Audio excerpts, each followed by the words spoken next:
And this is like the big party scene. And again, think of great movies like Back to the Future.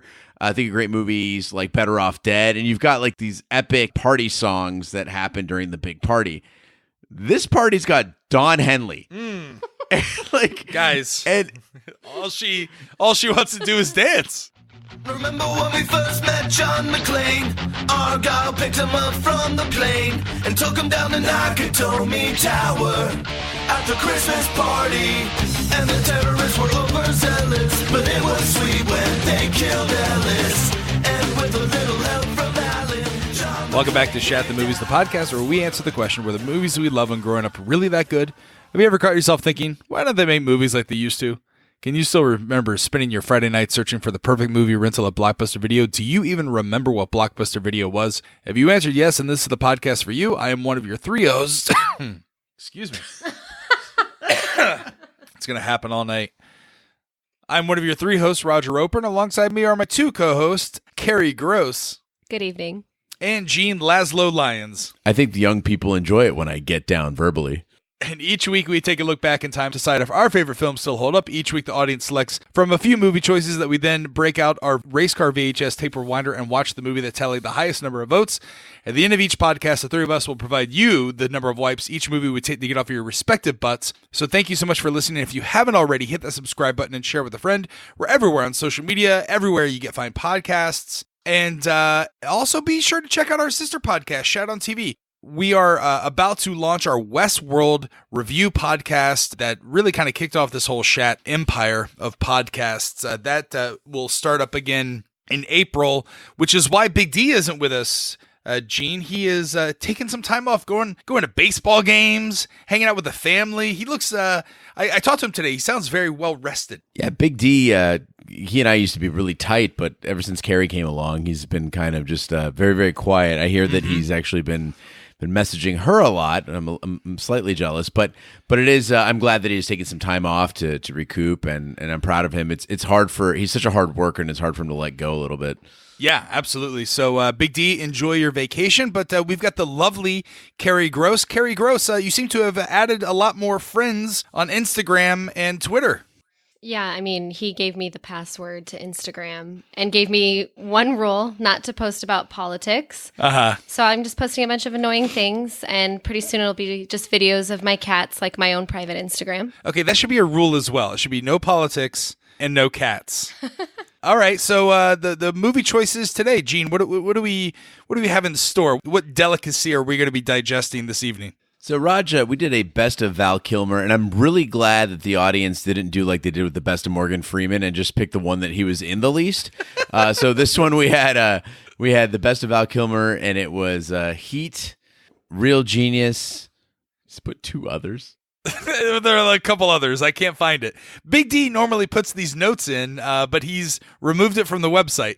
It doesn't matter. It was for lack of a better word, it was a dead heat between these two films, and Real Genius eked it out. So are we excited about doing Real Genius here? I mean, I was excited when it came up. I was like, oh, cool, Real Genius. I remember that one. And I think what I meant to say is, as a child, I really enjoyed the cover of this movie. Yeah, exactly. Well, Real Genius is a 1985 science fiction comedy film directed by Martha Coolidge. The film is set on the campus of Pacific Tech, a science and engineering university similar to Caltech. Chris Knight, played by Val Kilmer, is a genius in his senior year working on a chemical laser. Mitch Taylor, played by Gabriel Jarret, is a new student on campus. He's a 15-year-old genius who's paired up with Knight to work on the space laser. The film received, when it first came out, positive reviews from critics. It grossed over $12 million, almost $13 million at the United States and Canadian box office. We always kick off the podcast by asking, where were you? What are your memories of this movie? We'll start with you, Carrie. I don't know. You guys are both from Arizona. Do you remember Scottsdale Video? I moved right when Blockbuster was going out of business. So I remember the Blockbuster up on Bell Road. Well, this was a Scottsdale Video. It was just called Scottsdale Video, and it had VHS tapes, but they went out of business and liquidated all their VHS tapes, and I bought like every shitty 80s movie ever, and I think I paid $1 for this. So I was kind of excited about it, but I hadn't seen it in a while, so. I think you overpaid for it. Gene, what are your memories of this movie? So I know I saw Real Genius when I was like 5 or 6 years old, but the memory was overwritten by Weird Science, which came out, I think, in the same year. And so I was very eager to reclaim my memories of this movie. And there was kind of this string of movies that came around that same mid-'80s era that was very like, it exalted the nerds and sort of made them cool. They all had similar soundtracks with like lots of synth in them and like Oingo Boingo. And so I kind of, like a lot of 80s movies, they came in these waves and I just got it mixed up with a bunch of the other ones. And so I was super excited to kind of pick this all apart and just remember this movie as a solitary gem, an 80s time capsule.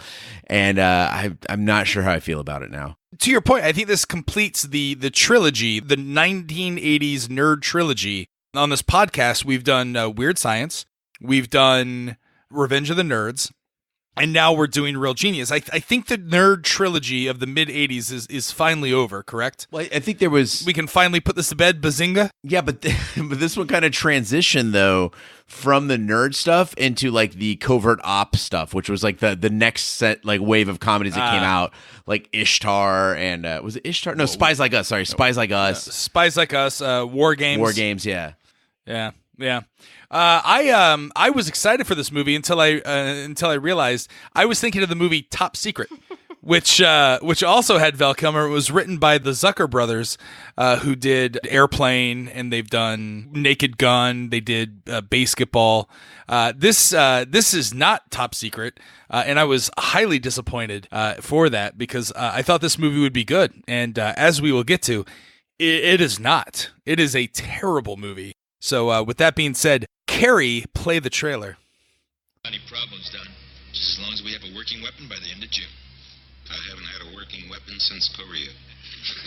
When the military runs short on brains, they go hunting in Pacific Tech, an exclusive institution for outstanding intellects, where the superstar of smarts is Chris Knight. You have a jacuzzi? Absolutely. His hobbies violate the laws of gravity. What are you doing out there? Floating, sir. His homework could win a Nobel Prize.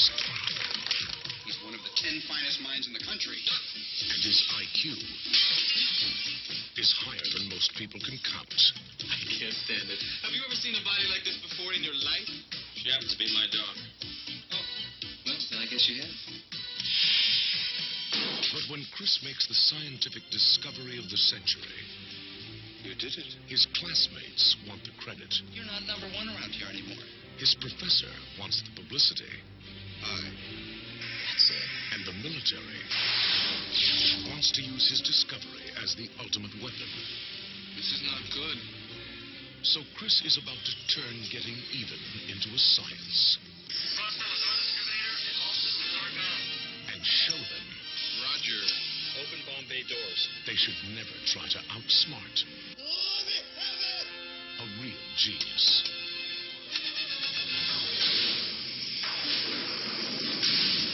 It's no longer lagging efficiently. It's not shutting down. Shut us down. Real genius.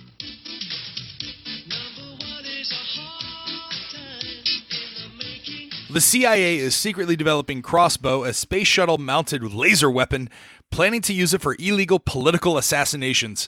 However, they struggle with its power source and have covertly hired Professor Jerry Hathaway at Pacific Technical University to develop this. Hathaway has assembled a group of genius students in physics to do the work for him.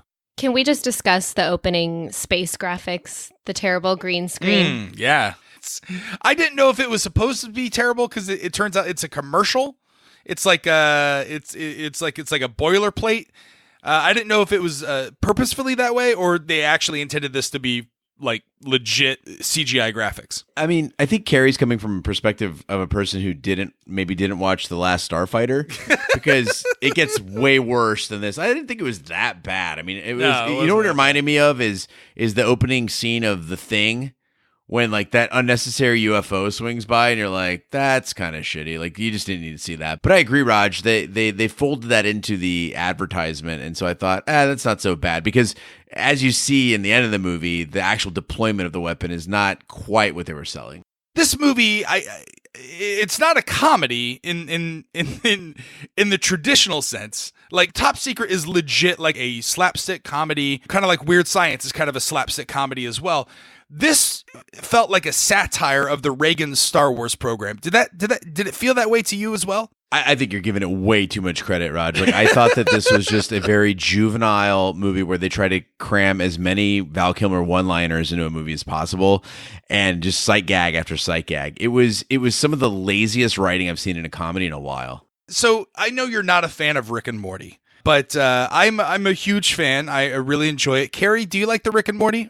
I've seen a few episodes. I do laugh. There are times in this movie where I felt that maybe Dan Harmon and Justin Roiland cherry-picked certain aspects of the Mitch and Chris could possibly be Rick. You know, he's walking around, the antennas on his head, and the way he kind of interacts with Mitch, who's all over the place, and he's quipping at him with these little one-liners. I felt like it was kind of a Rick and Morty relationship, and obviously Rick is a genius. Did you get that same feeling as well, Carrie, with this, or am I going way off here? No, I thought Val Kilmer's character was very witty. I know Gene didn't find the one-liners entertaining, but I thought they were like very dry humor. I mean, even when that scene when he walks in and he's wearing the weird things on his head, and the professor's like, why are you wearing that toy on your head? He's like, because if I wear it anywhere else, it chafes. And it's just like so dry. Nobody reacts to it. Like I enjoy that humor. See, but on the flip side, I would say that a lot of these jokes just went absolutely nowhere. Right. You know, they go to the science fair where we're going to meet Mitch, and there's the whole like alcohol and mice gag. And I'm like, cool, show me something crazy here. Like the effects of alcohol on mice make me laugh. And then they're like, no, they're just dead or hanging out or sleeping or whatever. And then I feel like Chris's jokes, Val Kilmer's jokes, they were just stale. They're unimaginative. They're like, are you Chris? Well, I hope so. I'm wearing his underwear. Like, who, are you fucking kidding me? That's your joke? Well, I just felt bad for the other kids at the science fair. You know, they've been waiting for this guy, Mitch, to just like get out of here. You know what I mean? Like go on, graduate early. You know, the rest of the kids they're still building volcanoes and testing drunk mice. This is the thing that I learned from science fairs. My 8th grade science fair, I actually studied the effects of caffeine pills on your heart rate. Oh, wow. And I just kept dosing myself higher and higher until I could get what I wanted, was basically to see if I can get an irregularity in my in my heart rate. Mm-hmm. And I did. And so then I was told not to do that ever again. But I loved the ones that were always like the volcano, anything involving like fizz or fire. Nobody gave a shit about the actual science. It was about what it did. Carrie, did you do any fun science fair stuff? No, but I did one time. I was on vacation, had a terrible experience with caffeine. I had like 3 lattes and then I had cramps, and someone gave me, I guess certain like Midol has caffeine in it. And I took like too many of them, and my heart rate was like 168, which is very, very high. Yeah. And I had a panic attack. So yeah, that was my science experiment. I never thought caffeine actually affected the body. I thought it was more of like a placebo until I was in Italy. I was staying at an Airbnb with my girlfriend at the time. The family had left coffee, like espresso, like legit Italian espresso. So I had a pot of that. Like not a pot, but like, you know, like the little espresso containers. You know what I'm talking about? They're not. You put the espresso on the bottom, you put the water on top, and then you put it on the stove. I think it's called a Luigi of espresso. That's right. It's a Luigi. So I had a Luigi, and then I felt like Mario after he eats the mushroom and turns into the raccoon. Later on that day, like I literally felt like my heart was going to jump out like a face hugger does in Alien. It was palpitating so quickly, I thought I was going to die. It was the craziest thing, but I can't remember what any of my science experiments. You know what? You know why? Because I always did them the night before. I was that kid. Because in order for me to get excited or motivated, I need that pressure. I need that. Me too. That last minute. Yeah, I can't. I was always envious of people that were like, "Oh, my science project. I did that 3 weeks ago. What are you talking about?" I'm like, "What? That's ridiculous. Why would you do that?" But I did some research on this. Real Genius was loosely, very, very, very loosely inspired by actual events that took place in the mid-'80s when university students were actually working to crack laser technology. And that's I feel like this movie weighs way too heavily on lasers. I think by loosely based on it was like there were some students once at a school and there may or may not have been a flashlight or laser present, and that's like where they went with it. It's kind of like, you know, like Tombstone or pretty much any other good historical, you know, movie. Well, I did read that there was a school where these students did some sort of research and the professor took credit for it, but also it was loosely based, designed off of MIT and Caltech and like the pranks that they would play at those schools, which we'll see later in the film when they start doing all the pranks. Can't wait for those nerd pranks. Well, Hathaway recruits high school student Mitch Taylor to join the team. Mitch is roomed with Chris Knight, a legend in the physics area. Mitch becomes dismayed that Chris is more of a goof-off than a hardworking student. Along with Chris, Mitch is introduced to others on Hathaway's team, including Jordan, Ikigami, and the mysterious Laszlo Holyfield, a middle-aged man that lives in Chris's closet. Despite his youthfulness and inexperience, Hathaway assigns Mitch to lead the team instead of graduate student Kent, believing Mitch can bring Chris in line. So this is when I got excited because they start to bring in the female character, Jordan, who's not the stereotypical beauty. She's brainy, charming, like you said, might be on the autism spectrum. But I like her because she's not the archetypal manic pixie dream girl. She's got this weird haircut and like a little kid voice. She's not very fashionable. But I also like that this movie didn't do what a lot of movies do when they have this weird girl where she has some kind of transformation, gets a makeover, and then the hot dude falls in love with her. We just accept her for her weird quirkiness and neuroses. Yeah, we accept her statutory rape and also accept the fact that somehow in this magic kingdom of college that exists somehow in this world in the 80s where women were just regularly raped on campus and nobody said anything about it, that Jordan was not being continuously sexually harassed nonstop. You've got a 19-year-old who describes herself as brilliant and hyperkinetic. Yeah, like every guy at school is going to be trying to be the first to bang her. I was an RA for 3 years and I saw this happen 1,000 times. You get the quirky, smart, really helpful, friendly girl, things are not going to go well for her. And so the fact that she somehow was able to be among these men in this like and somehow, was left to just sand her floors, I'm not buying it.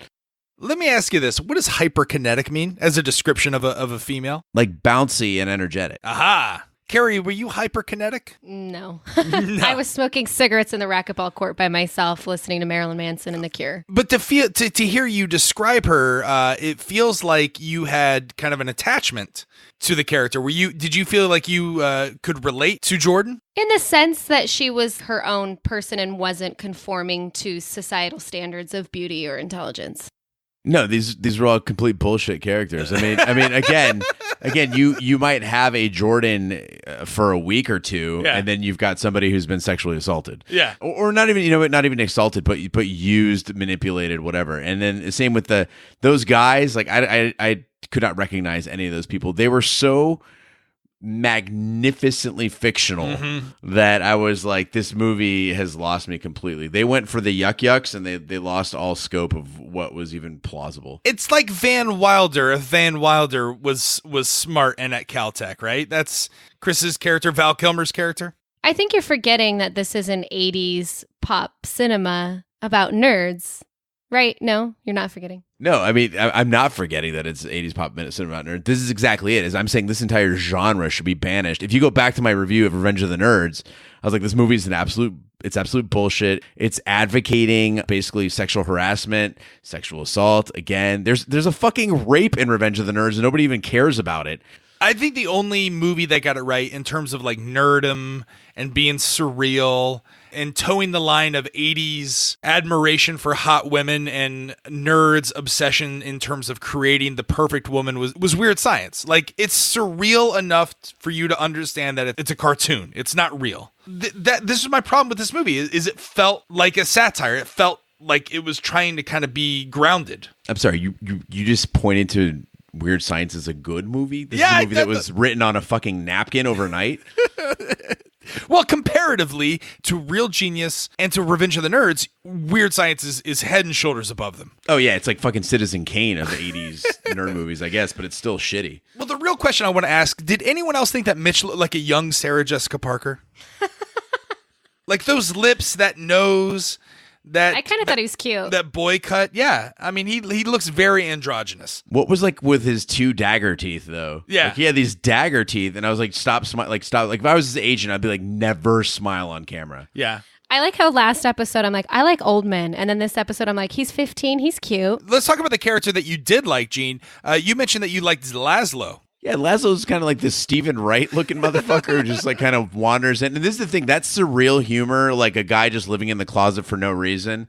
That's some of the 80s stuff that I love. But what I didn't understand is this guy lives in the basement. Right. So this guy's a genius. He's a genius, and instead of just having some sort of secret entrance in the basement, he does the most conspicuous thing ever, which is go up through the dorm, into the room in plain view of people, then through the closet, and then down into the basement. Yeah, he created like a Indiana Jones and the Temple of Doom mine car ride down to like where he works like Bruce Wayne in Batman. It reminded me of that scene in Garden State where there's just like, the dude wakes up and there's just a guy in a coat of armor walking by, and you're like, what the fuck is going on here? And just giving you that mystery to piece together. Yeah. I thought this was one of the more, aside from this and a couple slick one-liners, the movie otherwise could have been a throwaway. I think you could really condense it down to 25 good minutes. Carrie, we were texting earlier, and you mentioned that the thing that you actually did like about the movie was the music. Yeah, I mean, there's a lot of 80s new wave music montages.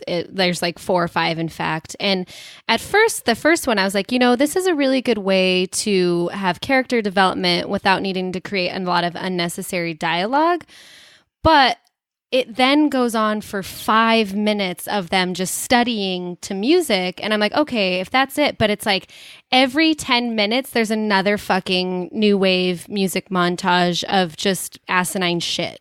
I was talking with some friends about this, and what I really would have loved to seen is Rocky and Ivan Drago break through the wall and be like, this is how you do a montage. You need Paulie in the cart being lifted up. You need Drago like punching digital scales and getting like shots of steroids straight into his pecs. Like, that's what I want. Like, a montage has to be visually gripping. And I swear they even recycled footage or something into this, because I was just like, oh, he's studying again. And then, as you said, Raj, oh, it's another laser. Great.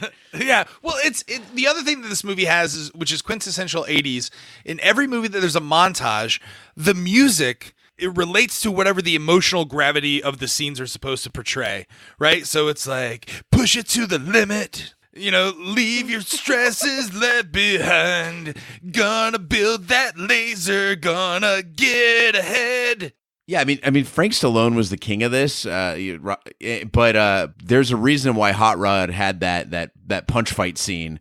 Like, I gotta go punch it out, and it was like, and this is why, is that so many movies just use this horrific tool, which again, I think 2 or 3 movies did it really well, but so many movies did it poorly, and I think this is an example of how a montage can really, really actually slow a movie down. Okay, so the movie so far, it's introduced characters that are unlikable, with the exception of Laszlo. Even Chris is unlikable, right? I like Chris. You like Chris, Carrie? Yeah, I like smart-ass guys with dry, witty humor and bleach blonde hair. I liked his sense of style. I liked his t-shirts. I am not going to lie. I went online to see if I could buy some of his vintage t-shirts. I thought they were cool. To me, he was a bully. Like, he was everything that nerds are not supposed to be. He's a big, like, I get the message here. The message is here is that he saw Laszlo fall apart. He doesn't want to be that. So he is going to have some fun to keep himself from burning out. But the thing is, he has fun at other people's expense, and he makes people feel very uncomfortable around him. I mean, when Mitch starts out, he's having a horrible time.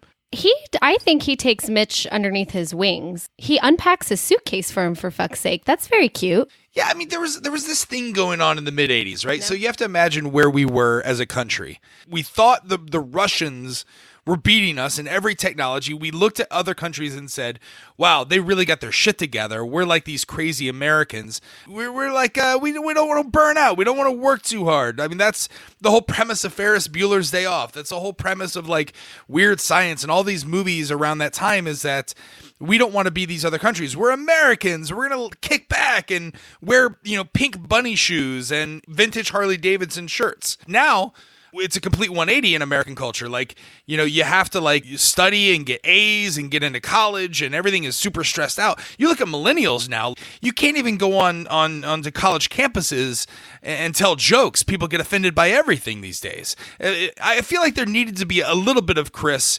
in today's society. A little bit of, hey kids, you know what? We're going to be all right. I think your rant just verged on Old Man Yells at Sky. That's right. What the fuck? You're just complaining about you, Johnny Liberal, fucking, if you went any farther, left, you'd be right. Like, I cannot believe that you, of all people, are harping on millennials for being too sensitive on college campus. Well, when's the last time you were on a college campus? I'm not allowed within 100 feet. But like, here's the thing. About the science, so the characters, we're not completely sold on them. We're not completely sold on the message the movie is making. What about the science? So they're supposed to be on this polytechnic campus, working with lasers, working with liquid nitrogen. Do they get this right? Well, when I saw the scene when they're at the school science fair, I'm like, I can't wait for Jean to start shatting on all of these incorrect science facts. So you see the scene where Chris Knight, Val Kilmer's character, is sitting at the breakfast table, looking cute as fuck, by the way, cutting up, I guess, a solidified liquid nitrogen, which I know that doesn't make sense, but he's like, what is that? And he's like, liquid nitrogen? Gene, is this true? Okay, so what I thought, I had the same reaction. I think what they were saying is that he was using liquid nitrogen to freeze things, which makes no sense because he was pulling it out of the freezer, which you could also use to freeze things. But so liquid nitrogen, if you've never actually worked with it, it can do some really interesting things. Some of the coolest examples I've seen is if you take a racquetball and you put it in liquid nitrogen, it will shatter. You can't bounce it. Like as soon as it hits, it has no bounce to it, no flex to it, right? Right. You can also make really shitty ice cream with liquid nitrogen, like that instant. I don't know if you guys have seen this. There are creameries that actually specialize in dry ice. Yeah, like instant ice cream that they make with liquid nitrogen, and it is terrible. It's kind of like they put it on the slab and then they roll it up. Like, have you seen these things now? It? Fried ice. No, fried it's not ice. fried ice. It's like rolled ice cream. No, but they call it fried ice. Ah.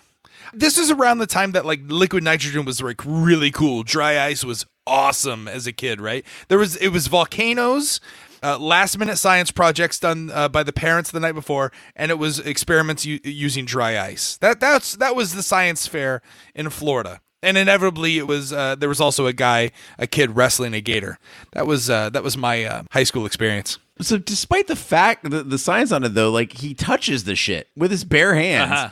And then he puts it in a vending machine? Like, what the hell was the point of that? You went through all that for 20 cents? Yeah. Do you know how expensive liquid nitrogen is? What the hell are you doing? There's also other things that don't make sense, like boom boxes in recording lectures. Boom boxes?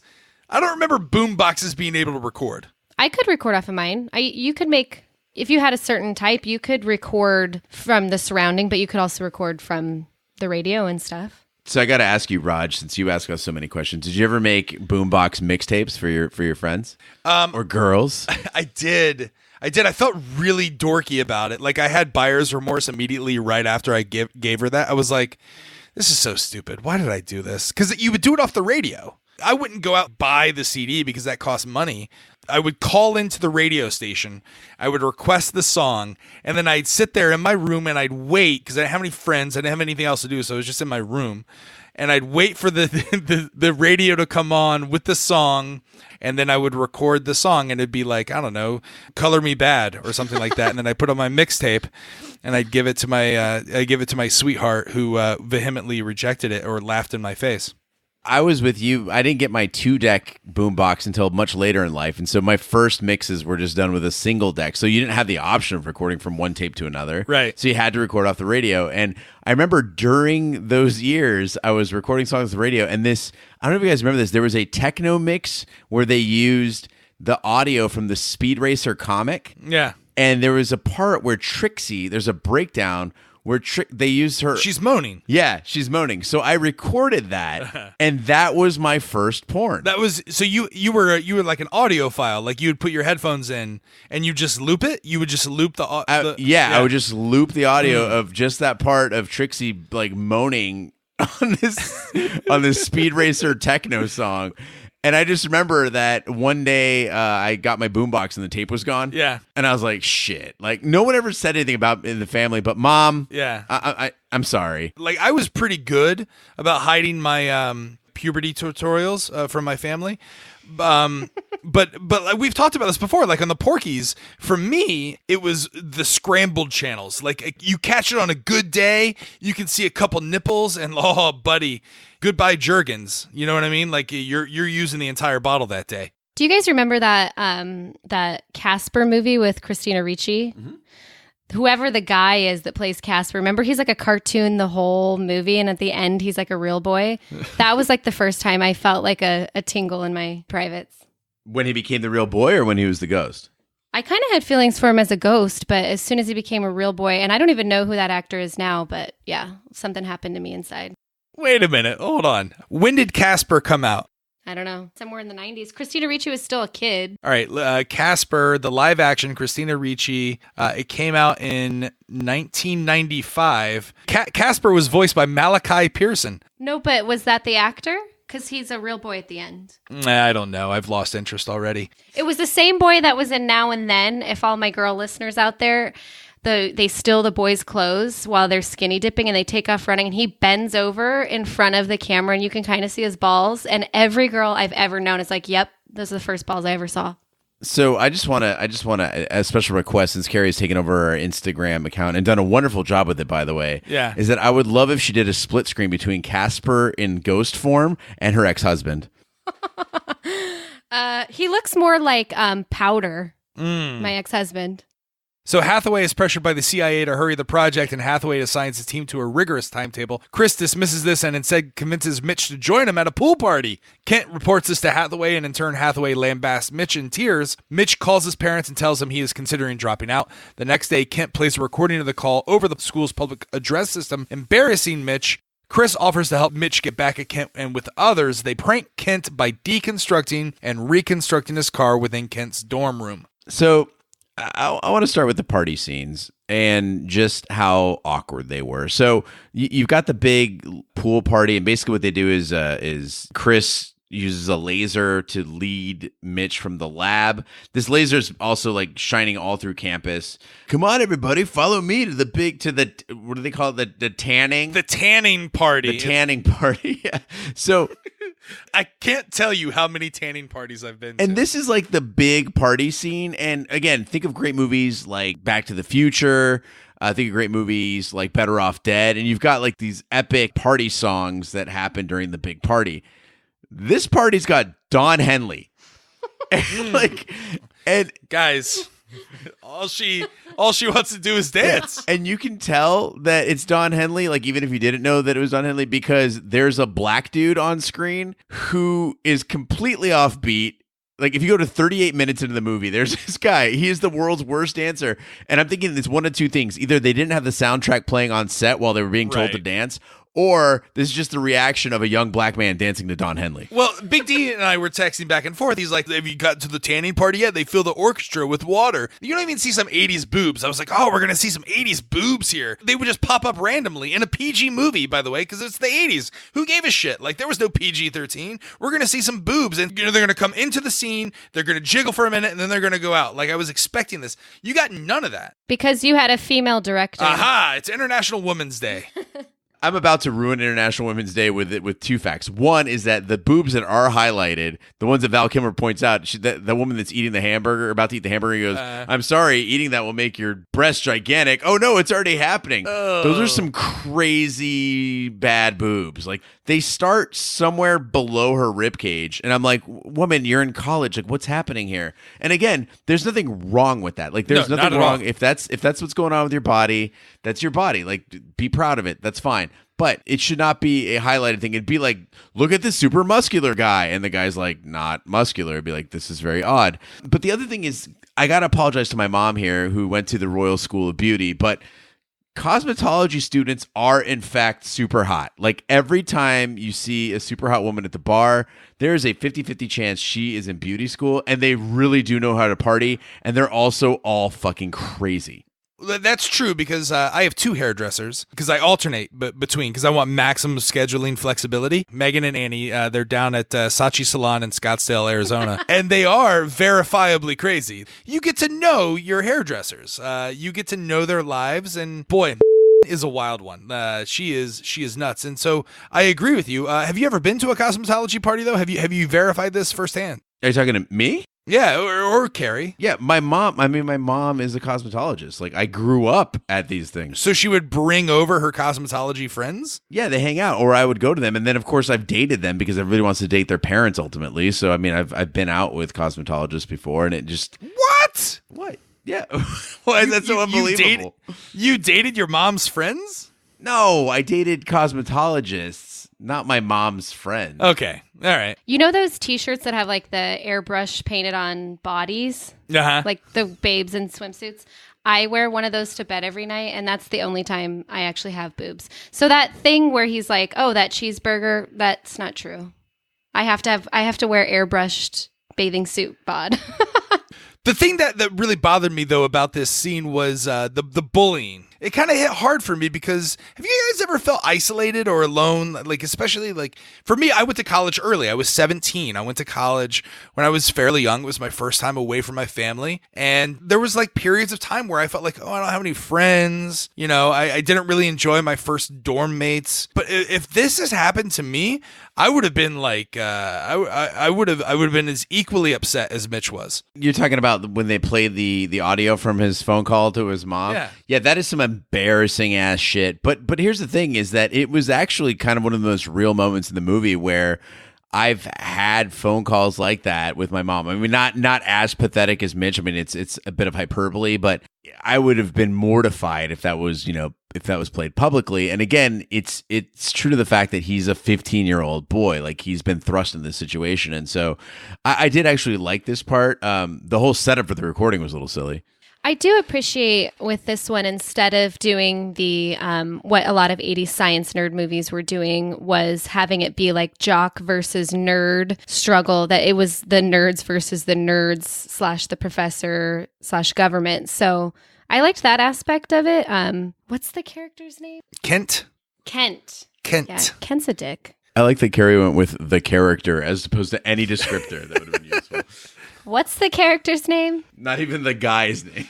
As the project is still lagging, Hathaway threatens to expel Chris if he does not ace the upcoming exam in his class. Mitch repays Chris for his help earlier to help provide the motivation to study and get a perfect grade on the test. The team successfully create a powerful but stable laser beam. The team goes out to celebrate, but they realize that a laser that could be this powerful could only have one use. By the time they return to the lab, they find the laser equipment has been taken away by Hathaway. All right, so as I mentioned before, I was an RA at Arizona State University for 3 years, and I lived in the freshman dorms when I was a freshman, which was like, it was Manzanita Hall, shout out to Manzi, Pretty Princess penthouse. It was disgusting. There was the rumor going around that like it was like the highest STD concentration in the country or something like that. I'm not sure if that was ever true. I don't know how you'd verify that, but that dorm was like 90% bodily fluids. And I also was an RA at McClintock Hall, which was one of the older residence halls in Arizona. I mean, it's been around for decades. And still, neither was nowhere near this gross. I don't understand what the purpose was of making the dorms so dumpy. Well, I guess the director spent time at Caltech and MIT, doing research, interviewing a lot of people. And she had the set designers copy a lot of the graffiti on the walls and then actually invited students from the schools to come and put graffiti on the walls.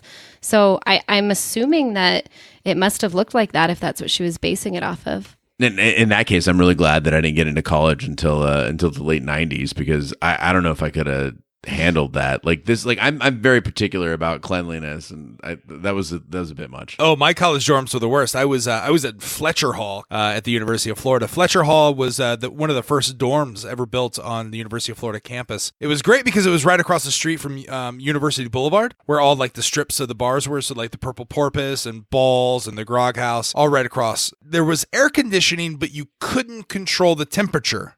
Somewhere on the campus, I guess the Department of Heating and Agriculture, they would be the ones that would control what the temperature would be in my room. But also, it was a converted double into a triple because they try to cram as many kids in. One of my roommates did not believe in showering on the regs, and so he was also pledging during that time.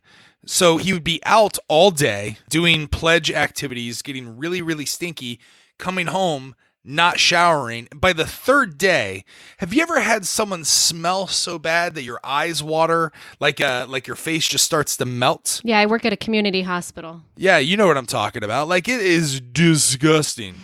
And we had to have an RA intervention. We had to talk to Jeff, the Australian, and like literally say, hey, you gotta bathe. You guys are making me very sad that I missed out on a true college experience of living in a dorm. I went to community college and I lived alone in a studio apartment, so it was amazing. The one thing I could relate to in this was that scene where that guy, while they're studying, just stands up and starts screaming manically and running out. That summed up my entire nursing school experience. Yeah, how many people like just go off the deep end in nursing school? I feel like that's It is the fucking worst experience ever. I mean, I've had doctors compare their school experience and people in the military saying it's comparable. There's a lot of studying, testing, and clinical hours. It's really rough. So that guy screaming was very real. Is this also roughly around the time in the movie where they introduced this Sherry character?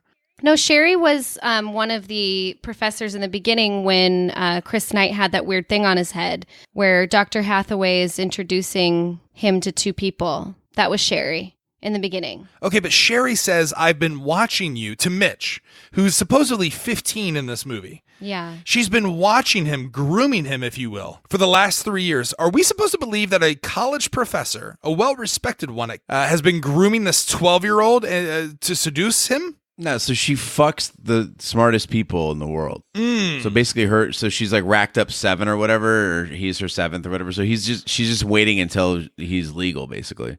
Also, have you ever watched an episode of Dateline? Like older white women teachers are fucking teenage boys all over the country. Yeah, where were we during all this? Or like, I don't mean to make light of it because it is bad. Send your nasty tweets to @Roger_Roper. Let's be honest, like that was what we wanted as kids growing up. Come on, Van Halen, the Innocent 80s.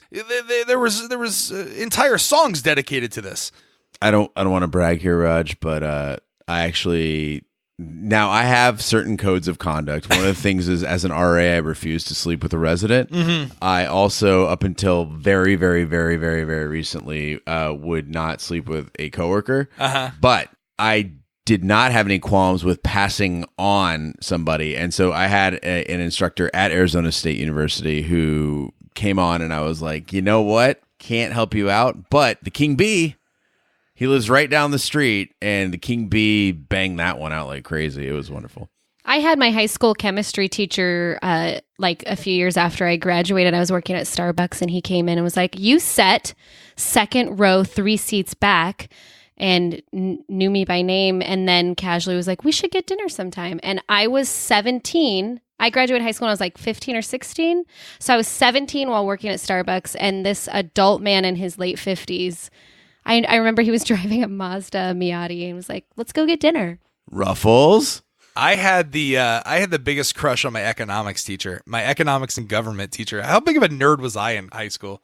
I like how we're telling about inappropriate teachers coming on to us, and you flipped it around and made it you lusting after a teacher. I'm sure everyone's done that, Rod. I was totally lusting after. But what I'm saying is, like, now the high school teachers sleep with the students. Back then, it wasn't that. Although, actually, because it was the male teachers back then. It was our high school softball coach who was married to the English teacher, Mrs. was the cheerleading coach. He was caught having an affair with one of the cheerleaders, one of the senior cheerleaders, and so they had to kick him out. Yeah, it was a whole thing. Could he hammer a 6-inch spike through a board of his penis? Maybe. I don't know. No, seriously, listen. If there's ever anything I can do for you, or more to the point, to you, you let me know, okay? Can you hammer a 6-inch spike through a board with your penis? Not right now. A girl's got to have her standards. That's the only joke in the movie that works. It's seriously the only 6-inch spike through the board of your penis. That's the setup. Not right now is really the punchline, right. And it is brilliantly executed. And I don't normally point out a quote as something, but that's literally all we can get out of this movie. Is that not the best pickup line ever? I think it would work for me.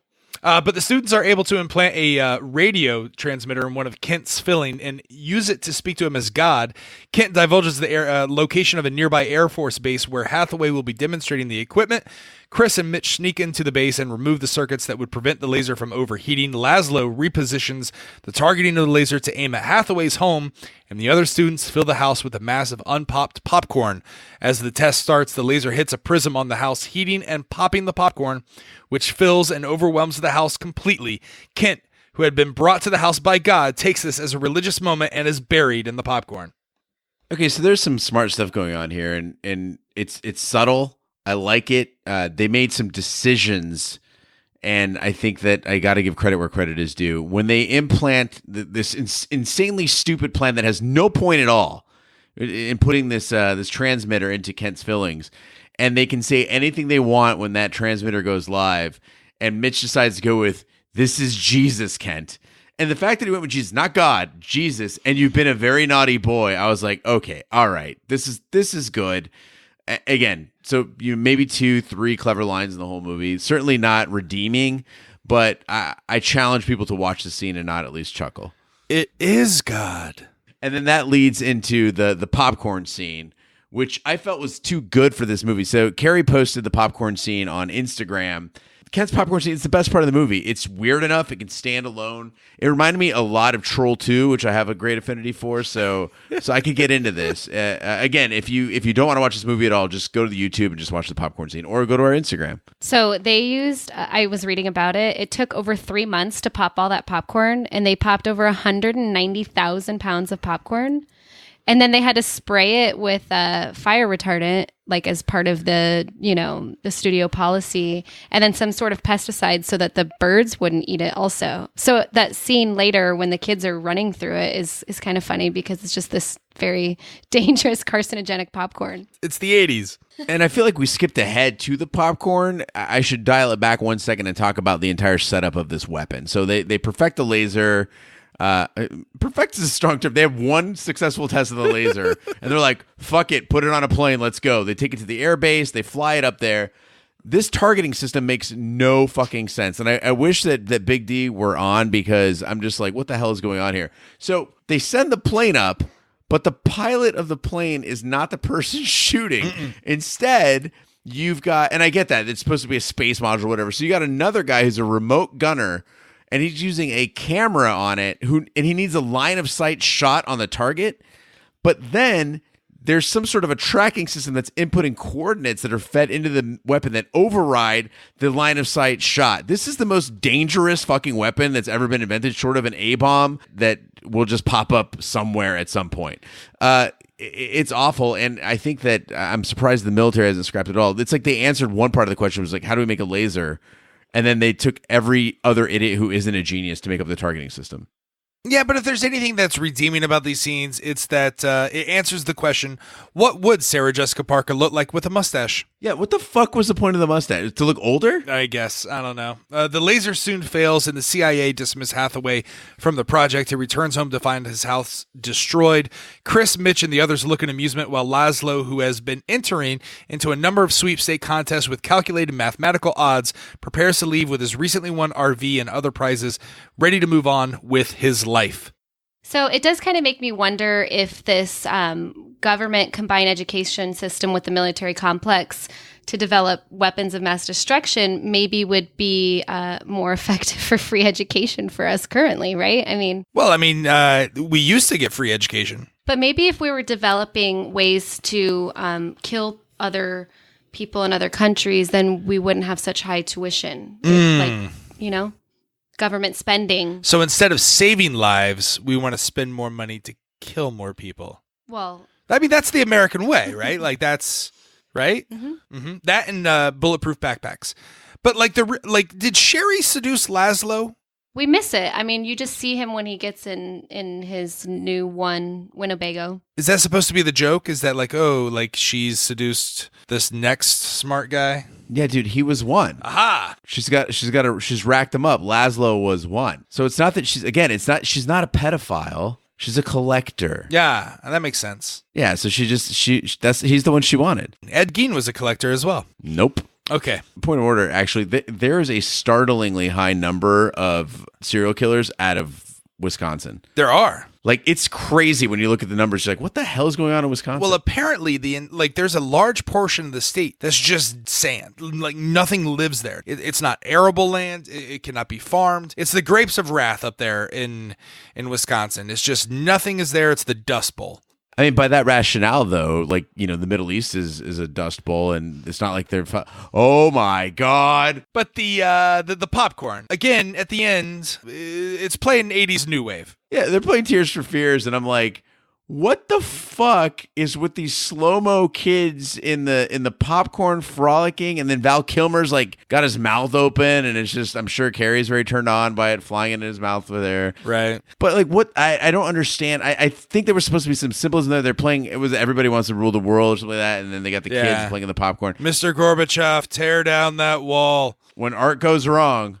I mean, they defeated the evil professor, the industrial military complex. There's popcorn for everyone. All the kids come running. I thought it was great.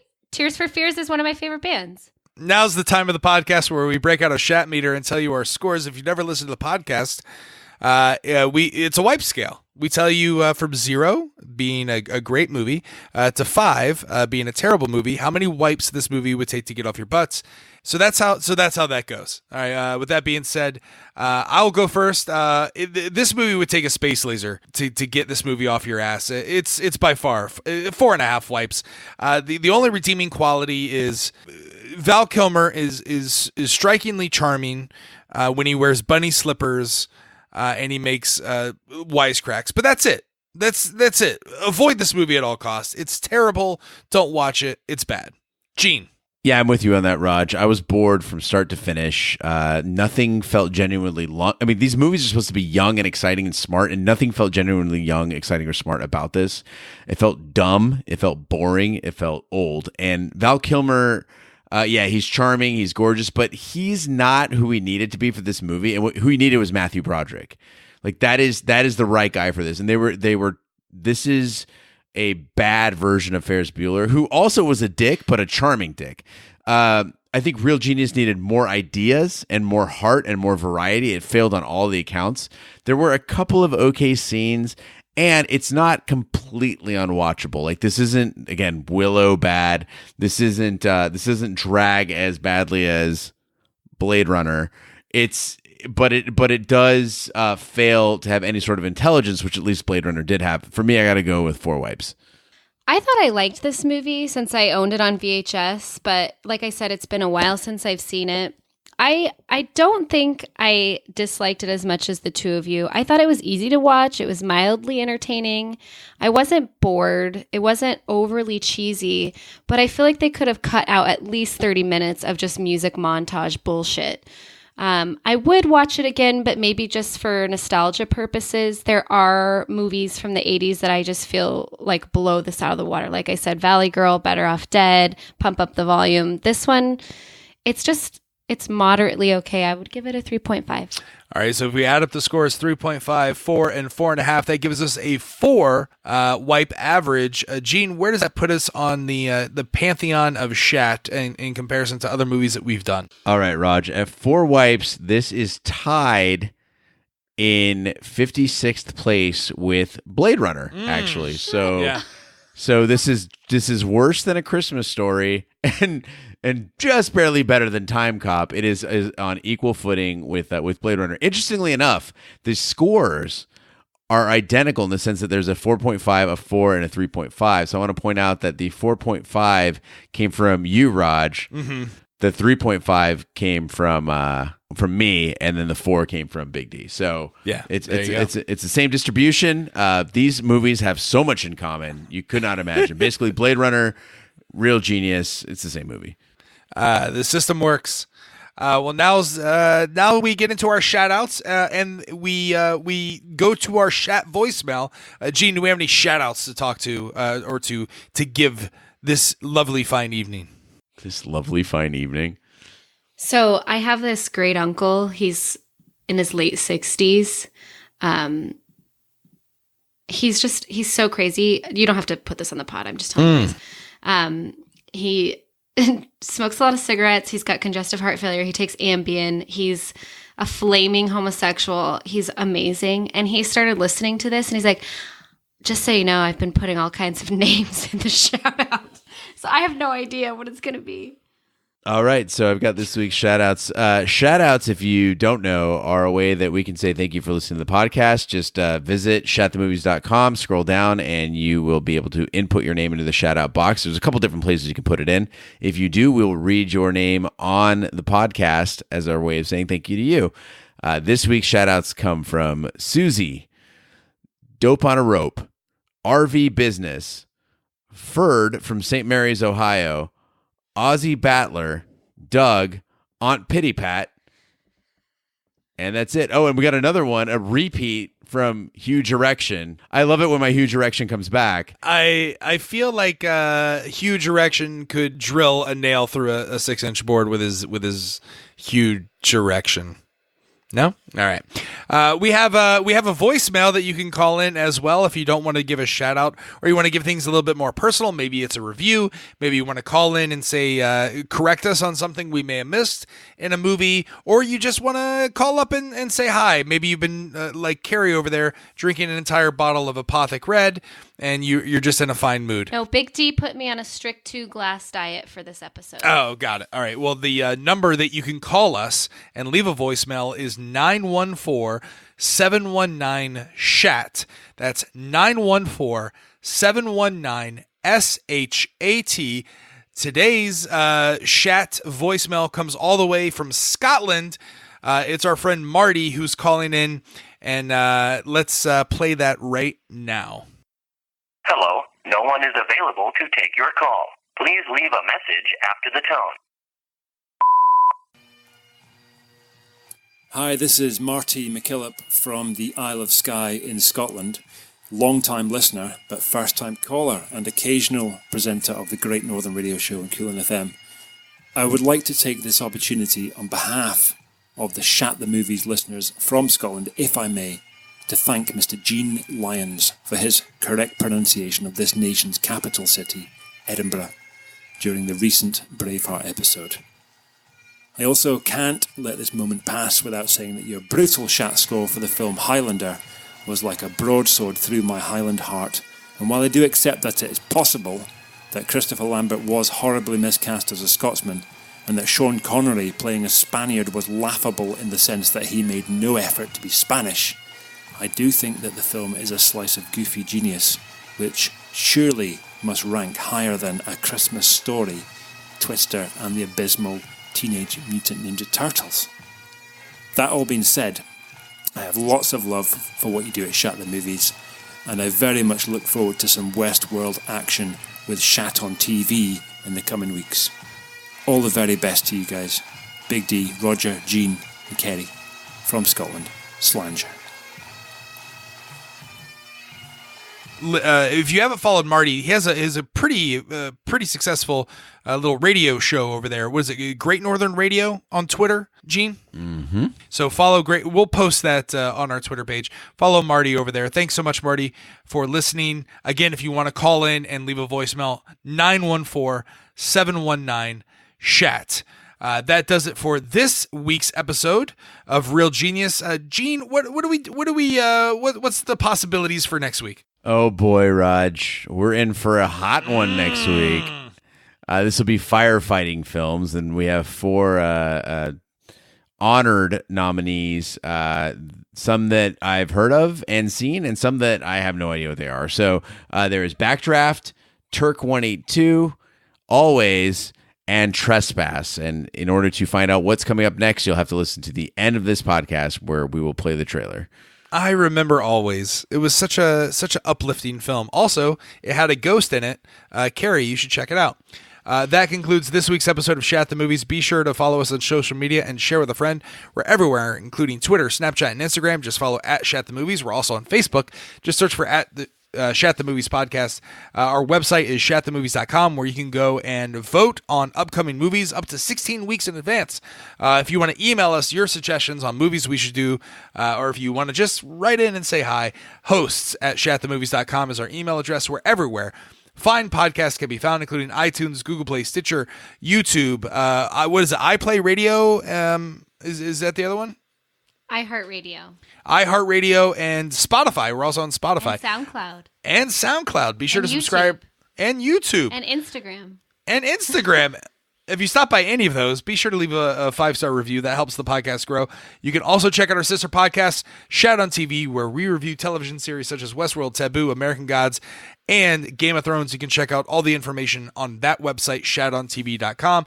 On behalf of my co-host, Big K, Carrie Gross, and Gene Lyons and Big D, who's out on vacation, I'm Roger Roper. Be sure to join us next week for our review of this firefighting movie. Take care, good night, and good luck. Let's play that trailer. Hey, what's this backdraft? Oh, I'm a ball player.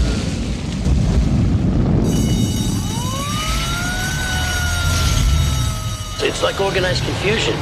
Over 300-400 degrees in temperature. And then you just got these guys that are running into this building. Everybody else is running out. And these lunatics are running in.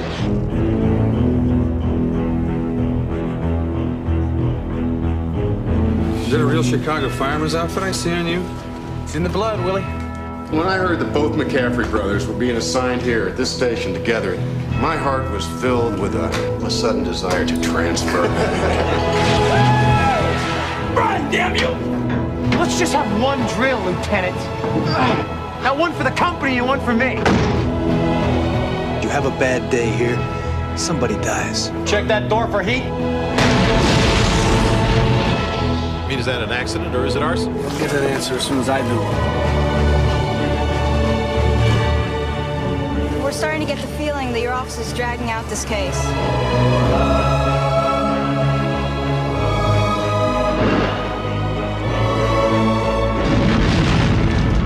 The chances that you take. How do we know if the floor's gonna be on fire in one of these? Well, when the door's open, if it's hot, don't get out.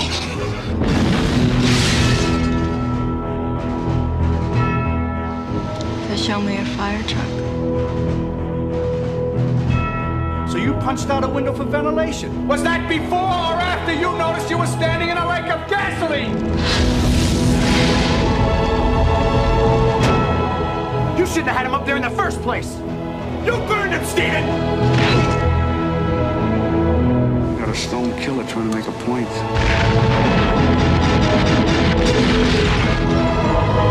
Three guys have died already this year because of the cuts made by your task force. I'm not gonna quit, Steven, you hear me?